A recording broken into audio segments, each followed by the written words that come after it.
இன்னைக்கு என்னடி சமையல்? வா பார்க்கலாம். ஃபர்ஸ்ட் சுட சுட சாதம். போன தடவை ஒருத்தங்க கமெண்ட் பண்ணியிருந்தாங்க, என்னடா இவ்வளோ குண்டா நிறைய சாதம் அப்படின்னு. ஆக்சுவலாக எங்கள் வீட்டில் மொத்தம் 8 பேர், எங்களோட 2 டாகும் சேர்த்து. ஸோ அவங்களுக்கு நைட்டு சாப்பாடும் சேர்த்து தாங்க இது. ஓகேவா? அதுக்கப்புறம் இங்கே வாங்க, முருங்கைக்காய் மாங்காய் சாம்பார். ஓகே, அப்படியே இங்கே வந்தீங்கன்னா பருப்பு தக்காளி ரசம் செம்மையாக இருக்குல்ல. அதுக்கப்புறம் இங்கே பாருங்க, அரைக்கீரை கடைசல். ஓகே, அப்புறம் எனக்கு பிடிச்ச கோவக்காய் ஃப்ரை. இந்த பக்கம் விக்ரம் உனக்கு பிடிச்சது உருளைக்கிழங்கு காரக்கறி. ஓகே, அப்படியே இங்கே வந்தீங்கன்னா பருப்பு எடுத்து வச்சுருக்கோங்க. அதுக்கப்புறம் இது வந்து வெறும் மாங்காய் வந்து உப்பு மிளகாய் போட்டு பெசரி வச்சுருக்கோம்.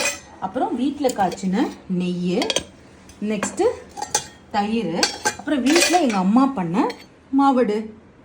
இவ்வளோ தாங்க இன்னைக்கு ஸ்பெஷல். வாங்க சாப்பிட்லாம்.